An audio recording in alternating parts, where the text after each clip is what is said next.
తగ్గాను నేను. ఇక్కడ అభ్యర్థిని అనౌన్స్ చేసిన తర్వాత కూడా ఎందుకు తగ్గాల్సి వచ్చింది అంటే, మా వాళ్ళు ఒకళ్ళు తగ్గుతారు కానీ మీరు గెలుస్తారు, మీకు ఉపాధి అవకాశాలు వస్తాయి. అది దృష్టిలో పెట్టుకొని నేను తగ్గాను తప్ప పార్టీని తగ్గించాలని కానీ కూడా కాదు.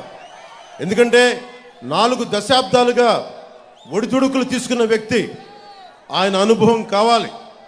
అలాగే నేను ఎక్కడ సమస్య ఉన్నా, ఉదాహరణకి ఉద్దానం కిడ్నీ సమస్యకే 2014లో ఆయన మీద నాకు ఉన్న గౌరవం ఏంటంటే, 2014లో ఉద్దానం కిడ్నీ సమస్య అప్పుడు గుర్తించి శ్రీకాకుళం వెళ్ళి నేను తిరిగితే, ఆయన దృష్టికి తీసుకొస్తే 24 గంటలు తిరక్క ముందే మొత్తం ఉన్నతాధికారులు బృందాన్ని పిలిపించి మంగళగిరిలో కూర్చొని, క్యాంప్ ఆఫీస్లో కూర్చొని మొత్తం ఏం చేయాలని చెప్పి వెంటనే తక్షణంగా దానికోసం ఒక రిలీఫ్ ప్రోగ్రామ్ చేశారు. వెంటనే ఏమేమి రెమెడియల్ మెజర్స్ తీసుకున్నారు.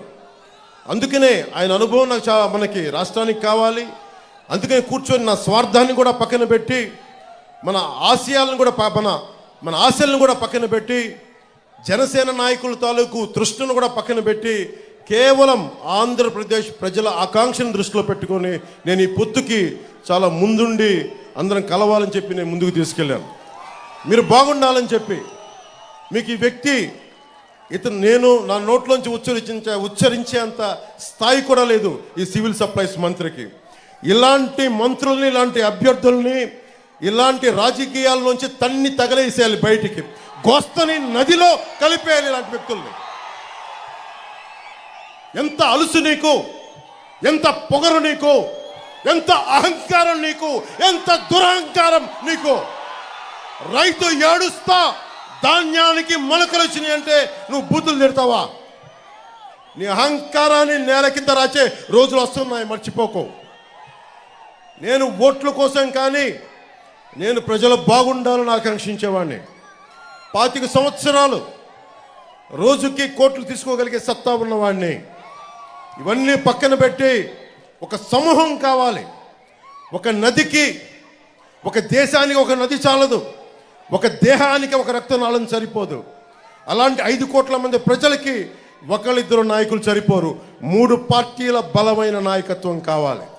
కేంద్ర నాయకత్వం సహాయ సహకారాలు ఉండాలి. చంద్రబాబు గారి అనుభవం కావాలి. మన జన సైనికుల వాడి జోడి మన బలంగా ముందుకు తీసుకెళ్ళగలిగే పోరాట శక్తి కావాలి. జనసేన రోడ్ల మీదకి వచ్చి పోరాటం చేస్తుంది. ఈ మంత్రికి చెప్తా ఉన్నాను, నా జన సైనికుల మీద పడిన ఒంటి మీద పడ్డ దెబ్బ మేము మర్చిపోలేదు, గుర్తుపెట్టుకో.